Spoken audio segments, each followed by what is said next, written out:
프라임스 TV 새벽 기도입니다. 오늘은 요한계시록 12장 4절 말씀으로 용의 꼬리와 별 3분의 1 여기에 대한 신천지 억지 해석을 보겠습니다. 계시록 12장 4절 그 꼬리가 하늘의 별 3분의 1을 끌어다가 땅에 던지더라. 용이 해산하려는 여자 앞에서 그가 해산하면 그 아이를 삼키고자 하더니 그 꼬리가 하늘의 별 3분의 1을 끌어다가 땅에 던졌다. 용의 꼬리를 말씀하는 거죠. 이 말씀이 요한계시록 12장 9절에 부연 설명을 해놓고 있습니다. 용의 정체가 뭐냐? 옛뱀, 또 마귀, 사탄, 온 천하를 꿰는 자다. 그런데 그 용이 땅으로 내어 쫓길 때 그의 사자들 3분의 1 함께 내어 쫓겼다. 천사 3분의 1이 타락하여 이 땅에 쫓겨 내려왔습니다. 천사들도 자유의지가 있습니다. 하나님께서 천사를 로봇처럼 만들지 않았습니다. 하나님을 거역해도 되고 거역하지 않아도 되는 자유의지. 그래서 마음에 진심으로 우러나와서 하나님을 경배하고 하나님을 신뢰하고 따르기를 원하지, 강제로 협박에 의해서 힘에 의해서 하나님을 섬기는 걸 하나님은 원하지 않습니다. 천사에게도 그런 자유를 주었는데 천사 3분의 1이 이 용의 마귀에 의해서 같이 타락을 하게 됩니다. 이제 오늘 4절 그 꼬리가 하늘의 별 3분의 1을 끌어다가 땅에 던지더라. 그리고 용이 해산하려는 여자 앞에서 그가 해산하면 그 아이를 삼키고자 하더니, 마태 지파장은 이 내용을 이렇게 설명합니다. 여자가 누구냐? 하늘의 여자, 하늘 장막 성전의 유재열 씨를 말하는 거다. 그리고 여자가 지금 해산하려고 하는 이 아이는 누구냐? 유재열 장막 성전에서 태어난 신천지 총회장이다. 그런데 그 신천지 총회장을 잡아 삼키려고 하는 이 용은 누구냐? 청지교육원의 오평호 목사다. 이게 지금 신천지 총회장에게서 나온 주장이지 않습니까? 그러면 유재열 씨가 여기에 대해서 동의하느냐는 거예요. 청지교육원에 있는 오평호 목사가 여기에 동의하느냐는 거예요. 신천지 총회장을 집어삼키려고 청지교육원에서 그렇게 했는지, 유재열 씨는 이만희 씨에 대해서 어떻게 알고 있는지, 제3자의 증언을 들어보면 신천지 총회장과는 전혀 상관없는 말을 하고 있거든요. 지금 이 마태 지파장이 하는 말이, 아이가 용이 가진 모든 권세를 빼앗아 만국을 다스릴 자이기 때문에 왜 용이 이 아이를 삼키고자 하느냐? 청지교육원의 오평호 목사가 왜 신천지 총회장을 삼키려고 하느냐? 신천지 총회장이 만국을 다스릴 자이기 때문에. 청지교육원의 오평호 목사가 만국을 다스려야 되는데 이제 신천지 총회장이 이걸 가지고 태어날 것 같으니까 집어삼킨다. 도대체 만국을 뭐 어떻게 다스립니까? 응? 대한민국도 하나 제대로 못 다스리는데, 오평호 목사가 법정에 나와서 그 일곱머리 소송건 때문에 증언을 하는데 이만희 씨를 본 적도 없고 뭐 다툰 적도 없고 상관한 적도 없다, 이렇게 법정에서 말해 주고 있지 않습니까? 왜 신천지 총회장이 말한 그 내용을 그 누구도 단 한 사람도 동의하는 사람이 없다는 거예요. 신천지 총회장 혼자 하는 주장을 어떻게 믿고 따라갈 수 있느냐? 결국 이런 해석들이 신천지 총회장을 교주 만들기 위한 거 아닙니까? 자기가 교주 되려고 계시록의 주인공은 나다, 나를 따르라, 육체 영생할 거다, 나이가 지금 94세인데 돌아다니는 거 보라, 얼마나 왕성하게 활동하느냐, 한번 봅시다 얼마나 가는지. 오늘 아침에도 제가 신천지 유튜브에 댓글 달았습니다. 방송에 나오더라고요. 94세인데 뭐 안드레 지파에 와가지고 뭐 집회를 하는데 94세면 뭐합니까? 끝이 어떻게 끝나는가를 봐야지. 제발 정신 차리셔야 돼요. 마귀 역사입니다. 온 천하를 삼키려고 하는 이 악한 마귀를 볼 수 있는 영의 눈이 없으면 짐승같이 살다 가는 겁니다. 그래서 지옥에 짐승이 떨어지는 겁니다. 사람이 종기 하나 깨닫지 못하면 짐승과 똑같은 거죠. 왜 용이 이 여자가 해산하려고 하는 아이를 삼키려고 하느냐? 이 용은 마귀잖아요. 마귀는 어느 정도는 알고 있습니다. 이 여자의 후손을 통해서 나의 머리를 깨트릴 자가 나온다는 걸 알고 있기 때문에 마귀는 에덴 동산 때부터 초긴장을 해가지고 자기 머리를 깨트릴 여자의 후손, 도대체 누가 내 머리를 깨트릴 건가? 초긴장을 갖고 살피고 있는 거죠. 이것이 어디 나오느냐? 창세기 3장 15절에 나옵니다. 내가 너로 여자와 원수가 되게 하고 내 후손도 여자의 후손과 원수가 되게 하리니 여자의 후손은 내 머리를 상하게 할 것이라. 뱀을 저주하는 건 마귀를 저주하는 거거든요. 그래서 여자의 후손이 뱀 너의 머리를 깨트릴 거다. 이때부터 이 용은 내 머리를 깨트릴 여자의 후손이 누군가? 그러면 그는 하나님을 잘 믿는 사람이겠구나. 하나님을 대표해서 나를 공격하겠구나.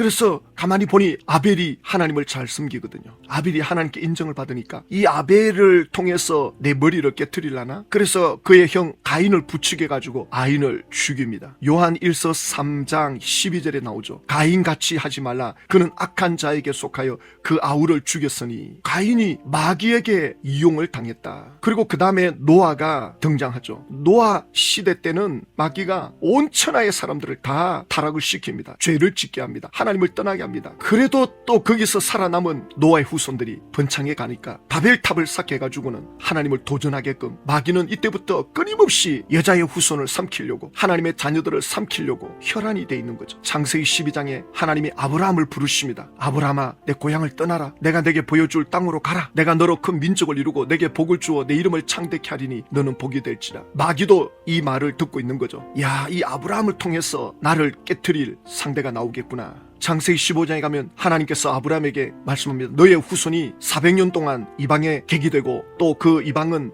너 자손을 괴롭힐 거다. 400년 동안 너의 자손이 괴롭힘을 당하다가 그곳에서 큰 재물을 이끌고 나올 거다. 그러니까 마귀도 이걸 다 듣고 있거든요. 그러면 아브라함의 후손 중에 민족을 이룰 자가 나온단 말인가? 그를 죽여야 되겠구나. 쫓아다니는 거죠. 출애굽기 1장에 보면 16절에 이르되 너희는 히브리 여인을 위하여 해산을 도울 때에 그 자리를 살펴서 아들이거든 그를 죽이고 딸이거든 살려두라. 바로 왕을 부추겨 가지고는 이스라엘의 남자아이를 다 죽입니다. 바로 왕은 마귀를 상징하는 마귀에 이용되는 인물로 출애굽기에서 기록하고 있죠. 그렇지만 모세가 살아납니다. 모세를 통해서 이스라엘 백성들을 회복시키고 이스라엘 백성들이 회복되니까 이제 하나님께 인정받는 사사들, 왕들을 타락시킵니다. 이것이 구약의 역사입니다. 마귀는 이스라엘 나라를 어떻게 쓰든지 집어삼킵니다. 애굽의 나라를 통해서 또 바벨론을 통해서 메데파사를 통해서 아수리아를 통해서 로마를 통해서 이스라엘을 끊임없이 잡아 죽이려고 합니다. 왜냐하면 거기서 아이가 나오기 때문에 내 머리를 깨트릴 구세주가 나오기 때문에 이 용은 그 아이를 집어삼키려고 모든 에너지를 다 쏟아붓는 거죠. 누가복음 1장에 31절 보라 너가 잉타여 아들을 낳으리니 그 이름을 예수라라. 예수라는 이름의 뜻은 구원자입니다. 가브리엘 천사가 마리아에게 성령으로 너가 잉태했다. 아들의 이름을 예수라 하라. 마귀가 이걸 듣고 있죠. 어떻게 해방을 합니까? 마태복음 2장 16절에 보니까 헤롯 왕이 동방 박사들에게 속은 줄 알고 심히 노하여 사람들을 보내어 베들레헴과 그 모든 지경 안에 있는 산의 아이를 박사들에게 자세히 알아본 그때를 기준으로 2살부터 그 아래로 다 죽이니 마귀가 헤롯 왕을 부추겨가지고 그 아이를 죽이려고 하는데 천사가 나타나서 동방 박사들에게 헤롯 왕에게 찾아가지 마라. 그 아이를 죽이려고 하는 거다. 빨리 너는 고향으로 돌아가라. 그리고 또 천사가 마리아에게 요셉에게 나타나서 빨리 지금 애굽으로 피신해 가라. 헤롯 왕이 너를 죽이려고 한다. 천사가 한 발자국 앞서 역사하죠. 이제 예수님이 많이 컸거든요. 40일 금식하고 이제 하나님의 일을 하려고 하니까 마귀가 이걸 가로막는 거죠. 너가 하나님 아들이면 굳이 그렇게 고생해가면서까지 할 필요 뭐 있느냐. 나에게 절만 한 번 하면 내 모든 걸 너에게 주겠다. 거짓말이죠. 뭘 줍니까? 마귀는 전부 거짓말이죠. 예수님이 마귀를 내쫓아버리죠. 수천 년의 이 사건을 요한계시록 12장 4절 이 한 구절의 그림으로 설명을 하는 거예요. 용이 해산하려는 여자 앞에서 그가 해산하면 그 아이를 삼키고자 하더니 이 한 구절 내용에 구약 성경이 다 들어간다고요. 이 계시록의 특징이 바로 이겁니다. 그림 한 장에 성경 전체가 다 들어가는 거예요. 이게 상징 기법이라 그럽니다. 그런데 이 마귀는 끝까지 예수님을 죽이려고 하죠. 요한복음 13장 2절에 마귀가 벌써 시몬의 아들 가룟 유다의 마음에 예수를 팔려는 생각을 넣었더라. 어떻게 쓰는지 예수를 죽이려고 합니다. 자, 여기서 이 마귀는 이 용은 예수님에 대해서 알기는 알지만 용이 예수님에 대한 지식은 한계가 있습니다. 이 마귀는 미래의 일은 모릅니다. 과거는 뭐 다 알죠. 자기 수하의 천사 3분의 1이 있는데 전 세계 다 풀어놓기 때문에 전 세계가 어떻게 돌아가는지 사람의 인구 수보다 귀신들이 더 많거든요. 숫자적으로 보면. 그러니까 오늘 저와 여러분들에게는 늘 귀신이 따라다닌다고 생각하시면 돼요. 적어도 한 둘 이상은 귀신들이 내 생각에 들락날락 한다는 것만 아시면 됩니다. 그러니까 육신의 생각이 들면 원망, 불평, 미움, 시기 이런 것들이 들면 마귀가 내 육신의 생각을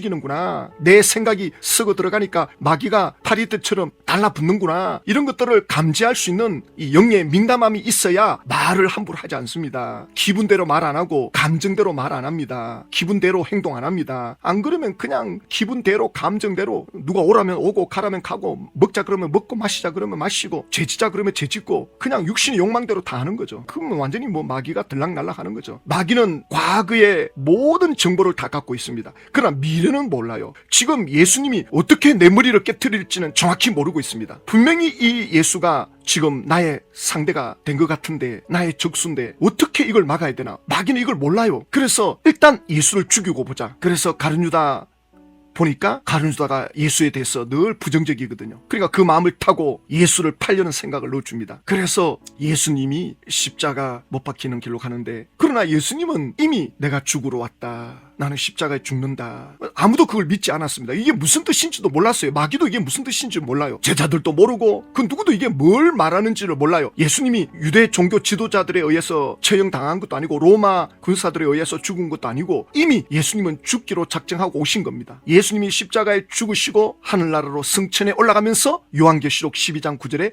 마귀가 하늘에서 쫓겨 내려옵니다. 이제 마귀가 더 이상 사람들을 하나님께 참수할 만한 권세가 없어집니다. 예수님이 죄값을 다 청산했기 때문에 마귀가 이제 인간을 볼모로 잡고 하나님께 참수할 만한 그런 검사 노릇을 할 수가 없게 된 거죠. 이제 예수 이름으로 누구든지 죄 사함을 받을 수 있는, 온 천하가 누구든지 예수를 통해서 죄 용서 받을 수 있는 길이 열려버렸습니다. 마귀는 완전히 공두박질을 치는 거죠. 끝장난 거죠. 이것이 계시록 12장의 내용입니다. 그러니까 마귀는 이 예수를 어떻게 쓴지 집에 삼키려고 혈안이 돼 있는데, 이걸 이 신천 총회장은 제열시에다가 여자라 그러고 용을 청지교육원이다 그러고 마귀의 정체를 완전히 숨겨버리고 마귀 역사를 전혀 모르고 마귀에게 놀아나는 이 신천지 총회장, 그의 인생이 어떻게 되는지를 두고 보십시오. 그를 따른 집화장 강사들이 어떻게 되는지를 보라고. 예? 마귀가 역사할 때는 마귀가 대단한 것 같죠. 그러나 마귀 끝은 비참합니다. 우리가 신앙생활이 힘들지만 예수님을 끝까지 믿으면 끝이 좋아요. 여러분, 끝이 좋아야 되거든요. 아무리 과거가 좋아도 끝이 엉망이면 그 작품은 끝나는 거예요. 그래서 시험이 있고 환란이 있고 좀 고난이 있지만 끝까지 예수님을 따르면 작품을 만들어 주십니다. 그 시련을, 그 시험을, 내가 원했던 원치 않았던 내가 겪은 그 고난들을 하나님이 끝까지 주님을 따를 때 하나님이 영광을 받으시는 작품을 만들어 주십니다. 예수님이 우리의 모델이잖아요. 예수님의 제자들이 우리의 모델이잖아요. 믿음의 사람들이 우리의 모델이잖아요. 이걸 보셔야 됩니다.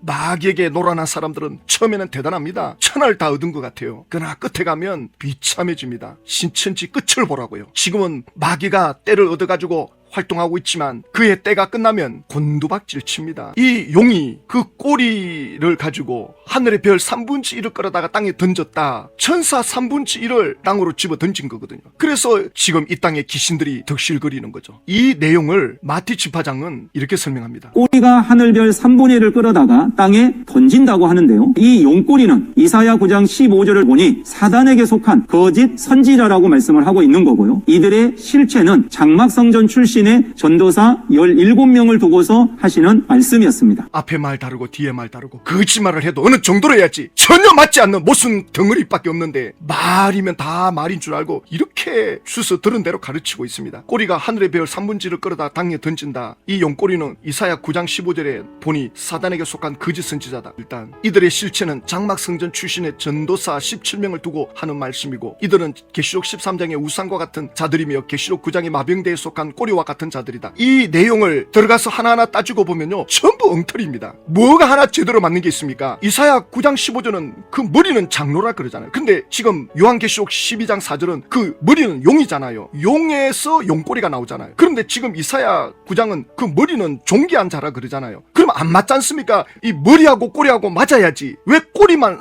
인용해가지고 꼬리는 선지자다. 그러면 이들이 누구냐? 장막성전에서 나온 사람들 중에 17명, 목사 한 수 받은 전도사들, 이들이 선지자다. 용의 꼬리다. 말도 안 되는 소리를 하고 있습니다. 계시록 6장에서 장막성전 다 끝났다 그러고 계시록 9장 15절에는 전도사 3분의 1이 영으로 다 죽었다 해놓고는 또 여기 와가지고는 또 용의 꼬리가 그 3분의 1을 땅에 집어 던졌다. 엊그제 신천 총회장이 강단에 나와가지고 장막성전의 사람 수를 이야기하더라고요. 7,000명이었다 그러는데, 그러면 3분의 1이면 몇천 명이 돼야 될 텐데 17명이 3분의 1입니까? 이게 말이 안 된다고요. 앞에서는 이렇게 말하고 뒤에서는 이렇게 말하고 그때마다 자기들의 입맛에 맞춰가지고 말하는 이런 엉터리 가르침이 어디 있습니까? 하늘의 별 3분의 1을 끌어다가 땅에 던진다 말은 거짓 목자들이 7 금초 때 장막성전에 성도 3분의 1을 생명이 없는 육체로 되돌아가게 한다는 것을 두고 하시는 말씀입니다. 설명할 길이 없어요. 계시록 6장, 8장, 9장에서 이미 장막승전 다 끝내놓고는 여기 와서 또 뭘 3분치를 또 끌어다가 어떻게 한다. 그러니까 계시록 6장과 8장과 9장과 연결이 돼야 되는데 연결이 안 돼요. 거기는 거기 가서 또 그렇게 말하고 또 여기는 여기대로 말하고 이걸 연결시키면 뒤죽박죽이 돼버리는 거예요. 말이 안 되는 거예요. 이게 도대체 또 뭘 또 죽인단 말인가? 뭐 어떻게 3분의 1을 뭐 육체로 돌아가게 한단 말인가? 계시록 8장 9장에서 3분의 1이 6번 7번 죽는데 그러니까 이걸 연결시켜가지고 강사한테 질문하니까 대답을 못한다니까요. 말을 못해요. 그러니까 이 강사들도 그냥 들은 대로 6장에 가서는 6장대로 설명하고 8장은 8장대로 설명하고 9장은 9장대로 또 여기 와가지고 여기대로 그럼 앞에 한 내용은 어떻게 된 건데 대답을 못합니다. 이렇게 가르치고 있어요.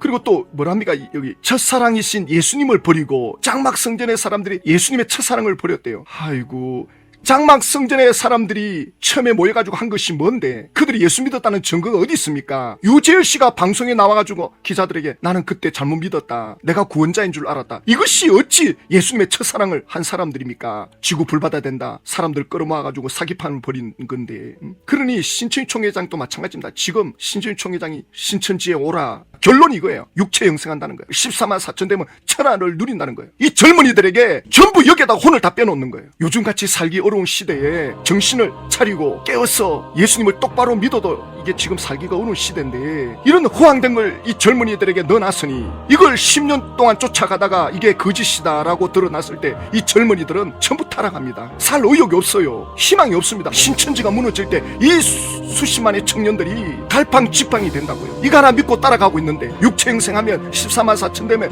천하를 움직이고 천하를 다니면서 왕같은 제사장이 된다는 꿈을 가지고 있는데 그 꿈이 무너졌으니 전부 미쳐가버리는 거죠. 심각합니다. 심각해요. 용의 꼬리와 별 3분의 1을 자기 멋대로 해석해가지고는 사람들을 전부 미쳐 만들고 그리고는 신춘 총회장은 죽어버리고 좀 더 지켜보라고요. 마귀 역사가 어떻게 끝나는가. 신천지에 가족을 둔 분들은 정말 하나님의 은혜를 구하고 이 영적 전쟁을 해야 됩니다. 예수 안 믿는 자녀들도 심각하지요. 부모의 책임이 어떻게 하겠어요. 예수님이 너 자녀들을 위해서 울라고 했잖아.